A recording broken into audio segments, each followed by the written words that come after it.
Buenos días, mi nombre es Stalin Javier Díaz Aquino, matrícula 2021-0416, estudiante de programación 2. Mi profesor es Michael Grullón. El día de hoy le estaré hablando sobre programación orientada a objetos, sobre los 4 pilares de programación orientada a objetos, o bueno, sobre la tarea que se dejó, que hablar sobre encapsulación, polimorfismo, clase de trata, interfaces, entre otras cosas. Empezaremos por la encapsulación. Bueno, la encapsulación se refiere al ocultamiento de los datos o miembros de un objeto, es decir, encapsular los atributos y métodos del objeto, de manera que solo se pueda cambiar mediante las operaciones definidas para este objeto.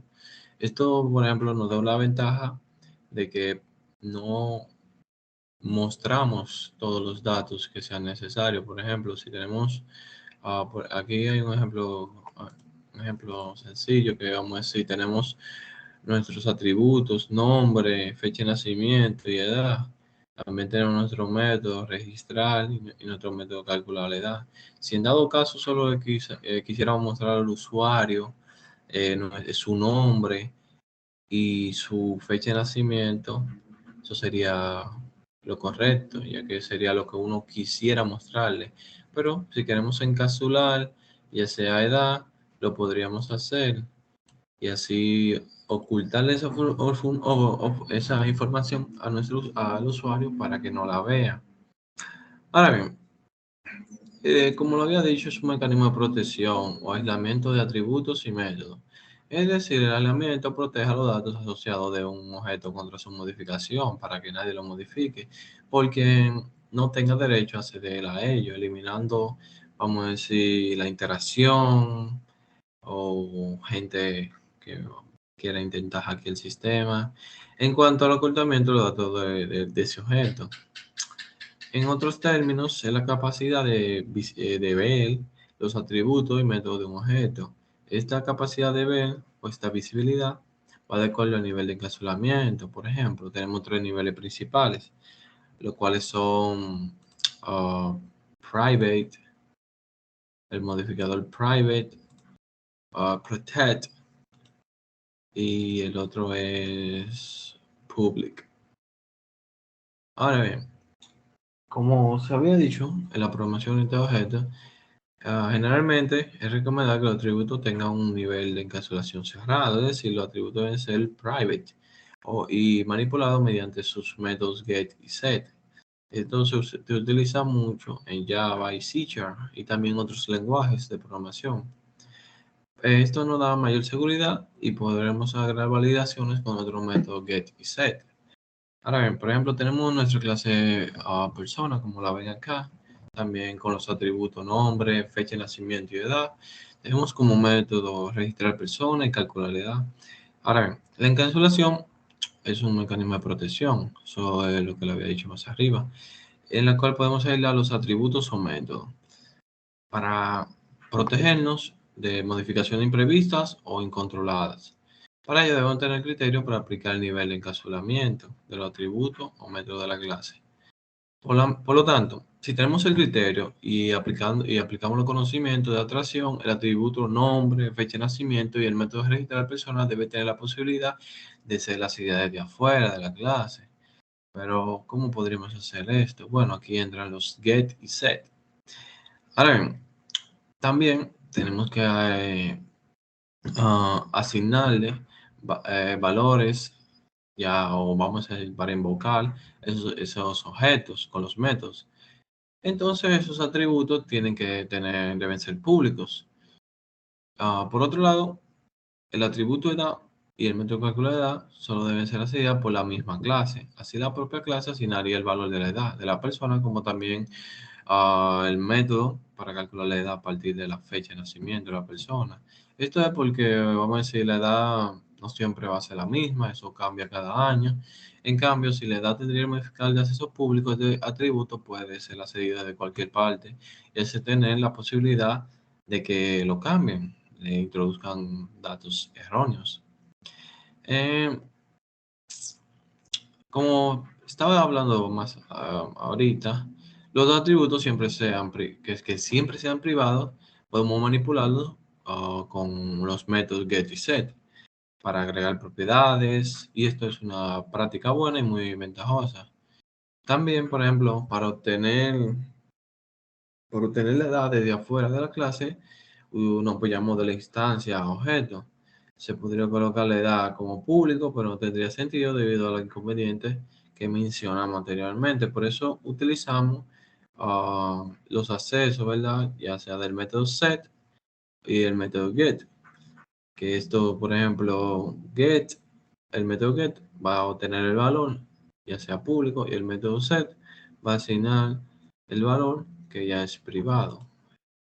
Como pueden ver, aquí se puede observar. Tenemos nuestro public void registrar y nuestro método registrar. Tenemos nuestro método calcular privado para proteger sus datos. Tenemos nuestra clase principal para llamar nuestro método de persona, nuestra clase persona, nuestros métodos registrar y nuestro método fecha de nacimiento. Y aquí console.wiki para imprimir todos los datos. Tenemos nuestros get y set para obtener y mostrar los datos. Y así sucesivamente. Ahora bien, vamos a hablar un poco sobre la clase abstracta. Por ejemplo, cuando declaramos una clase como abstracta, estamos indicando que esa clase va a ser utilizada como clase base de otras clases, ya que ella misma no se puede instanciar.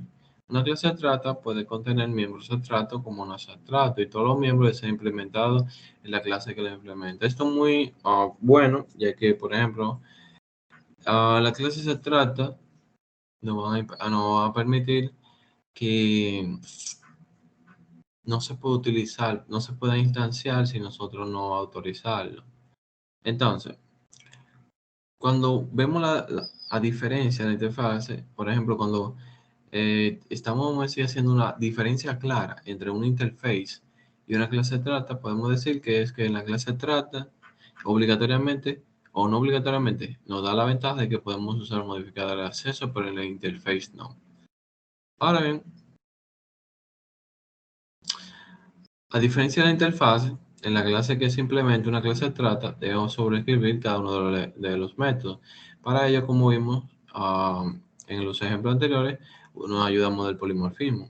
Utilizaremos, por ejemplo, la palabra, la keyword override para, para sobreescribir los métodos. Y como podemos observar, instanciamos los objetos sin ningún problema. Podemos incluir miembros no abstractos dentro de la clase abstracta, lo cual se define como una implementación por defecto.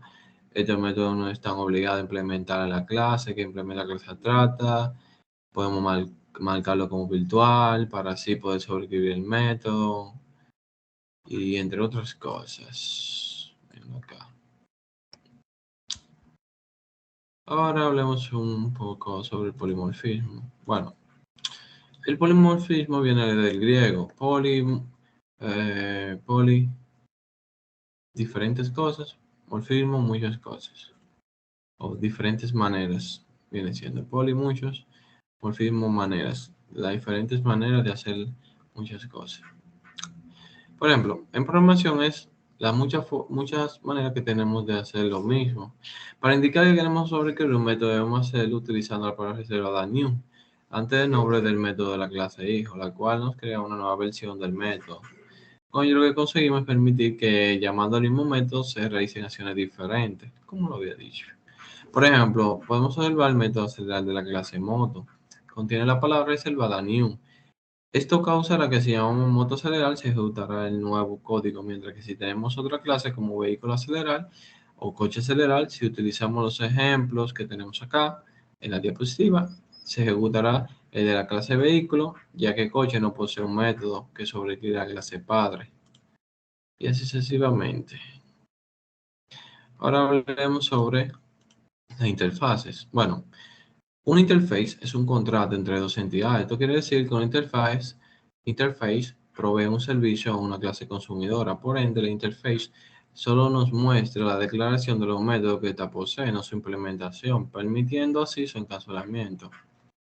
Por ejemplo, interfaces nos ayudan para, vamos a decir, obligar a que se implemente un estilo, ya sea, vamos a decir, que no queramos que se repita la nomenclatura de cómo se escriben nuestras clases en C# y lo implementemos en una interfaz. Todos los programadores que programan en nuestro software o sistema tendrán que implementar lo que esa interfaz diga, porque o si no, no le marcará error.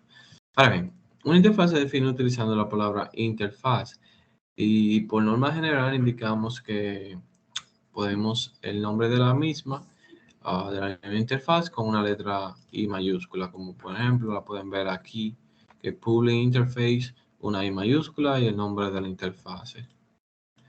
La interfaz puede contener los siguientes miembros: un método, una propiedad, un indexer o un evento. Para implementar la interfaz debemos declarar una clase o una estructura que herede de la interfaz y entonces implemente todos sus miembros. También cuando implementamos una interfaz debemos asegurar un par de puntos. Los métodos y tipos que devuelvan de coincidir tanto en la interfaz como en la clase. Deben ser los mismos parámetros, los métodos de interfaz deben ser públicos, la utilización de interfaz mejora el código y el rendimiento de la aplicación, esto es un plus. Entonces, eso es muy importante. Aquí tenemos todo lo que había comentado en el slide anterior. Ahora vamos a hablar un poquito sobre la composición. Por ejemplo, la composición es una relación más fuerte que la agregación. La composición se puede representar en un UML con un rombo de color negro en un extremo de la clase. Esto es lo que dice, por ejemplo, que la clase car está muy ligada a la clase wheel, que es como rueda.